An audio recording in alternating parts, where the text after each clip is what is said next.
Hey Calvary Hill, so excited for you to join us for our version of Calvary Hill Home Church and having these services online. So grateful that you decided to tune in today. And just want to mention to please remember to keep Pastor Brent in prayer. He's so grateful for all of you who've reached out to him, with the loss of his mom last week.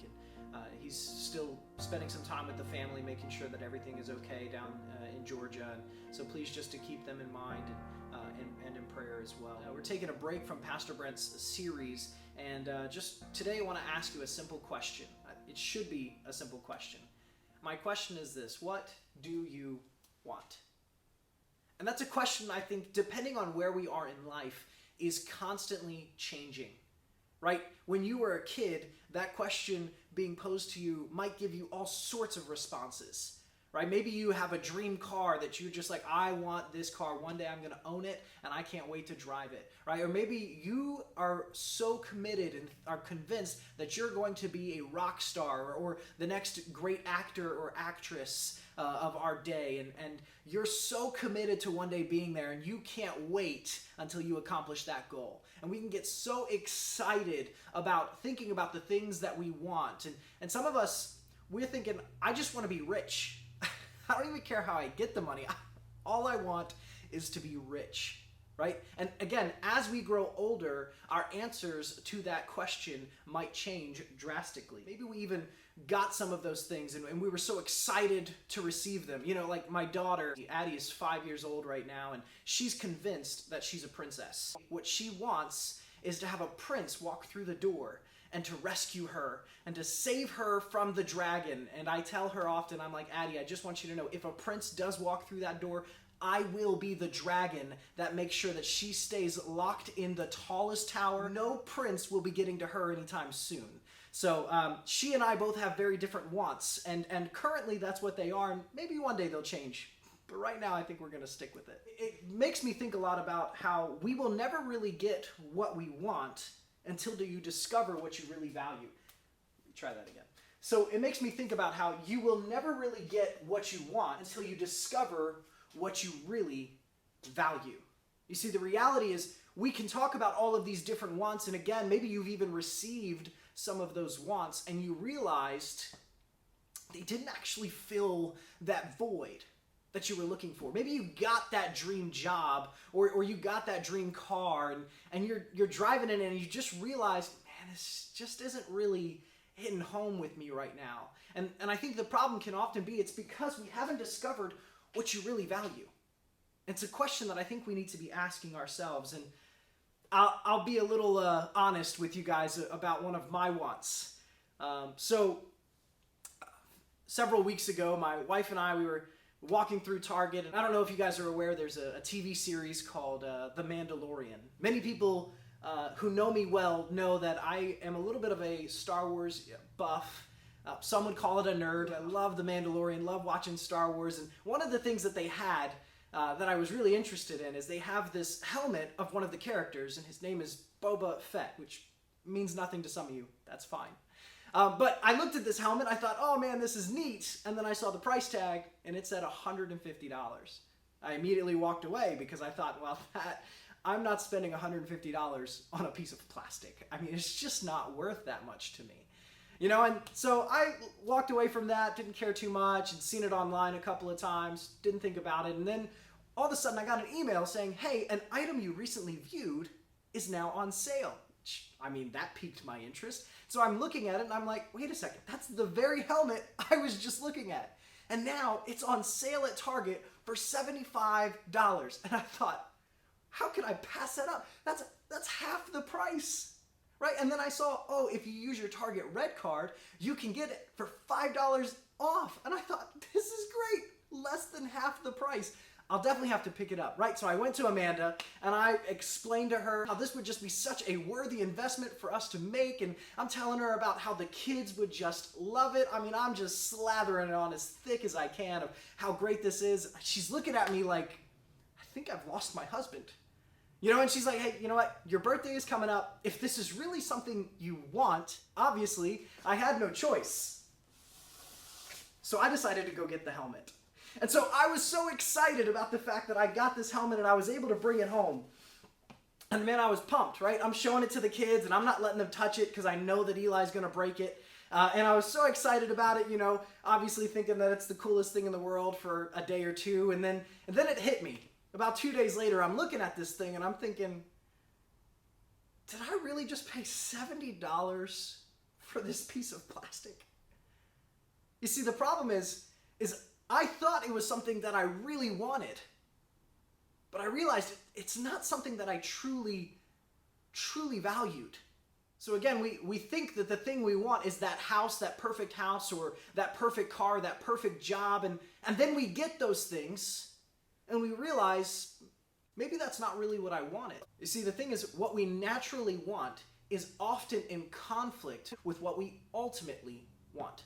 So often we think that thing that we currently want is absolutely what we need in the moment. But then we take time away and we realize that doesn't really accomplish my end goals in life. And the Apostle Paul sums this up really well in Romans chapter 7, verse 15. It says, I do not understand what I do. For what I want to do, I do not do. But what I hate, I do. Man, this just hits me. How many times is it we know what we're supposed to do, and yet we can't seem to do that thing? I'll give you an example. Many of you know that one of the things that I love deeply is Oreos, right? Now, I have very few weaknesses in life, very, very few, but Oreos might be one of those weaknesses that I do have. And I love the double stuffed Oreos. I think that they are just the perfect amount of stuff to Oreo cookie combination. I think it's fantastic, right? And so we have 3 small kids, and my wife and I, we love our kids to death. And every once in a while, my wife makes the mistake of sending me to the grocery store all by myself. It's just not a good look because for some reason, it's like magnets. I'm just immediately drawn to the Oreo aisle. And matter of fact, it's not even in the aisle. It's just on an end cap. And I'm looking at it and I think, how can I just walk past this? I have to grab one. Matter of fact, there was one time that a kid put the double stuffed Oreos in my cart, and I just took it as a sign from God that I was supposed to have Oreos that day. And and get so excited, I bring them home, and the whole family, we're so happy, we're dunking them in the milk and enjoying our Oreo cookies, absolutely loving it. The problem is, after I've eaten those 3 Oreos and wake up the next morning, those 3 Oreos seem to be really heavy on me. Matter of fact, I'm down doing my normal, 200 push-up routine that I'm doing, and I get to about push-up number 7, and I'm like, man, those Oreos are a little heavier today than they were last night. Right? And we think about how the thing I want to do, I do not do. But what I hate to do seems to be that thing that I find myself so often doing. I desperately want to fit into my size 38 jeans. I know that's what I want to do. But for some reason, the thing I don't want to do is what I keep finding myself doing. See, most of us do not know what we actually want because we are so distracted by what we currently want. You see, what I actually want is to fit into my size 38 jeans. But what I currently want in the moment is those Oreos. And those Oreos can end up being such a distraction from what I really want. How important it is for us to make sure that we're not out of balance with that. If I spend my whole life focused on what I can get out of life right now, I may never truly accomplish what I would love to get out of life one day. So, what's important to you? What's most important to you?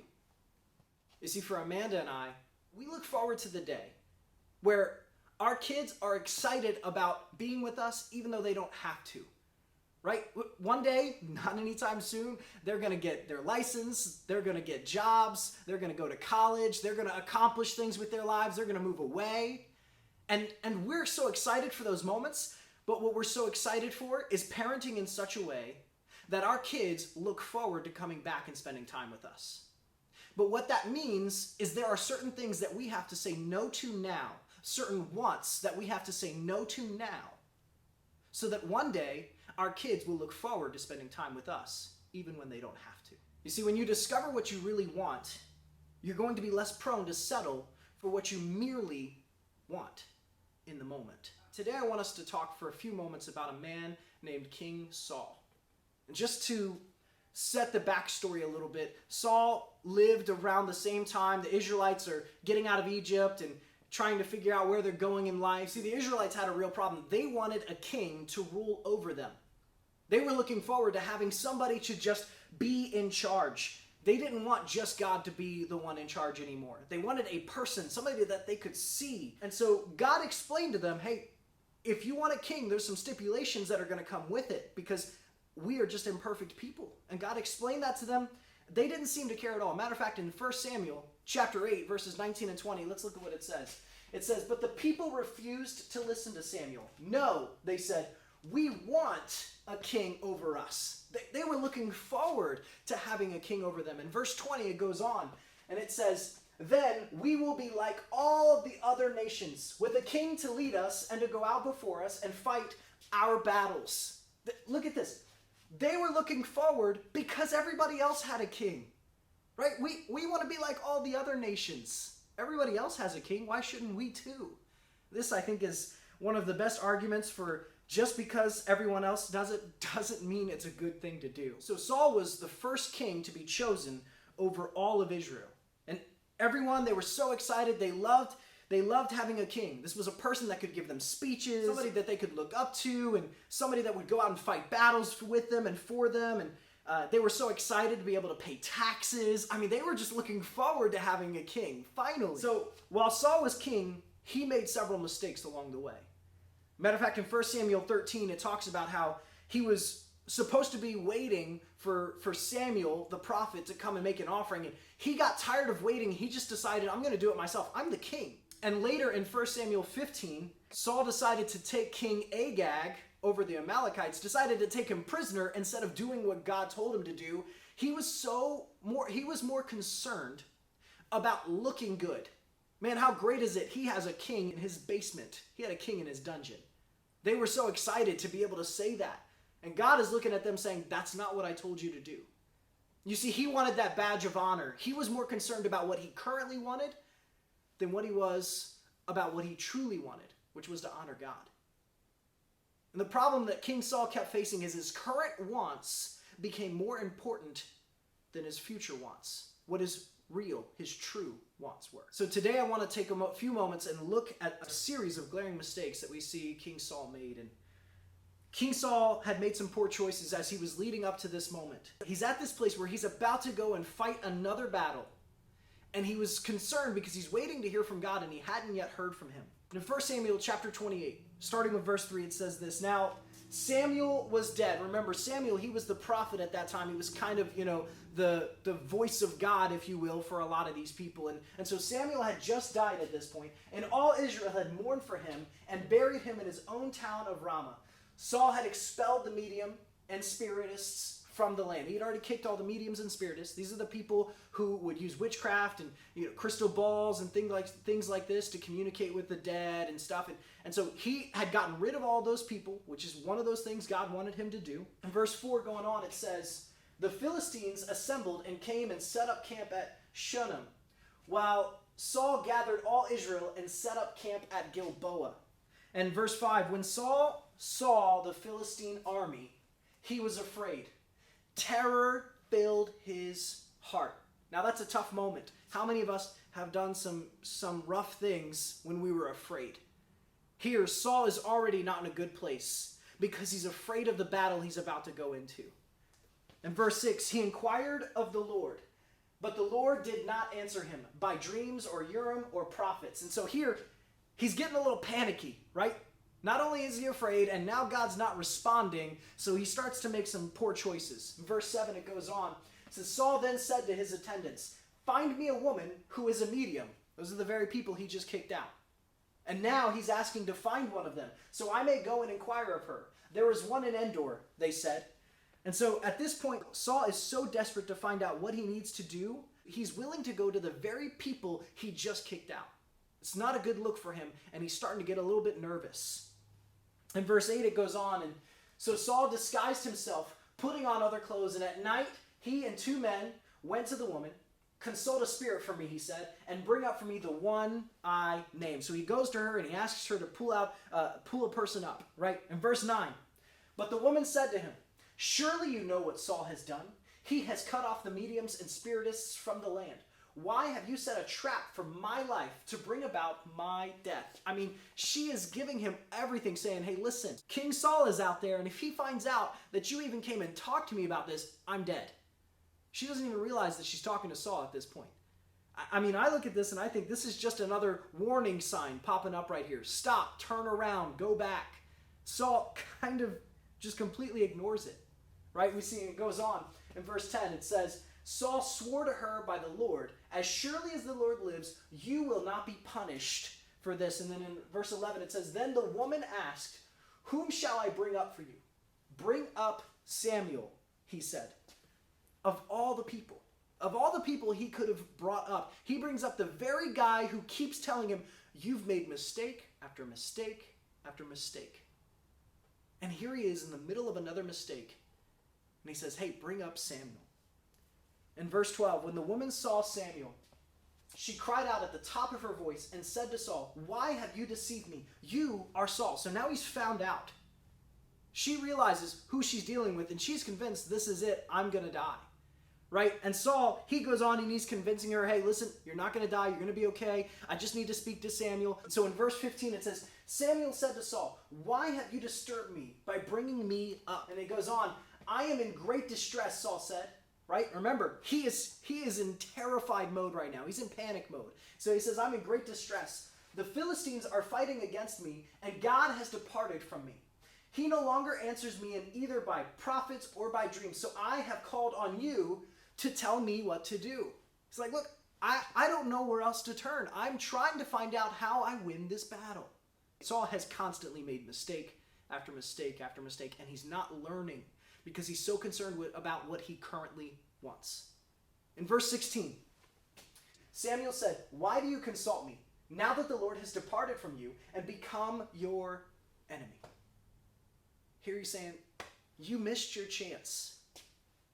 Here you are. God has left you. He's departed from you. Why? Because you kept chasing your wants. You lost the goal. You became so consumed. Look at how you even got to me. You got to me doing the very things that you said you wouldn't. And Saul, he was so concerned about what his current want was, he missed what his end want truly was. In verse 17, we finish this off. It says, the Lord has done what he predicted through me. The Lord has torn the kingdom out of your hands and given it to one of your neighbors, to David. It's the very same David we talk about day in and day out. Talk about how King David was a man after God's own heart. Verse 18, it goes on. Because you did not obey the Lord or carry out his fierce wrath against the Amalekites, the Lord has done this to you today. And this is how it finishes off in here. The Lord will deliver both Israel and you into the hands of the Philistines, and tomorrow you and your sons will be with me. The Lord will also give the army of Israel into the hands of the Philistines. So Samuel explains to Saul that he's missed his chance because his current wants were more important than what he truly wanted. You see, Saul had small moments where what he wanted in the moment became more important than what he truly valued. And because of it, he ended up in a place that he never should have been, doing something he knew he should have never done. How different it could have been if King Saul would have listened to Samuel. All along the way, Samuel was telling him what he was supposed to do. Can't help but think about times where I was so concerned about what I currently wanted that I didn't even really think about how this would affect me in the long run. One that sticks out to me often is parents. You will want the respect of your adult children one day. Dads, you will want the respect of your adult children one day. You'll want them to take time to give you a call and to ask your advice, to find out how you would handle a situation. And no career and no person is worth risking that. It doesn't matter how much money you make. I don't think it would ever be worth it to give up the relationship you have with your kids. The struggle is my current wants can sometimes block out that thought. And sometimes we miss those moments where we need to parent in such a way that we're parenting for the end in mind. Parenting for our adult children to one day be sitting at our dinner table. So what do you want? What do you really want? My hope and prayer for all of us is that we ask ourselves this question, and it's not something that we ask once and we're done, but we're constantly evaluating, what do I really want? If you're married, make sure you spend some time, you and your spouse, sitting down and asking this question, what do we want? What do I want in my relationship with my spouse? Here's the thing, if you say you want a good relationship with your spouse, but you're constantly not putting them in your schedule, I don't know if what you currently want and what you truly want are matching up. When you identify what you truly value, you will finally see what you really want. I want to finish with just some questions to consider real quick. The first question here is, what do you most value? Again, I don't think that this is a question you can answer very quickly. I think it should be something we take a few days, maybe even a couple of weeks, just to sit down, and maybe that's by yourself, with a friend, with a spouse, somebody, to ask yourself, what is it that I most value? You see, as much as we may love money, as much as we may love things, what is it that will truly bring us value? At the end of our lives, we will be so grateful to have whatever that thing might be. What is it that you most value? Secondly here, we see what current wants have gotten in the way of what you most value. And last, what steps are you going to take to make sure your current wants don't get in the way of what you value? What are those next steps for you? What are those things? What are those people that you need to have in your life? You know, I'm so grateful for Pastor Brent, because there are plenty of times where he's looked at me and said, hey, PJ, you need to make sure that spending time with your family is a priority. He's looked at me plenty of times and said, hey, when was the last time you took your wife out on a date? And I'm so grateful to have somebody who speaks into my life in such a way to make sure that what I currently want and what I truly want match up. I'm so grateful to have that. My hope and my prayer for every one of us is that we can help identify what we truly want and one day live a life that we can be proud of when we look back. Calvary Hill, we're so excited for you. Thank you so much for tuning in today. We look forward to worshiping together, whether that's in person or through these videos. God bless you.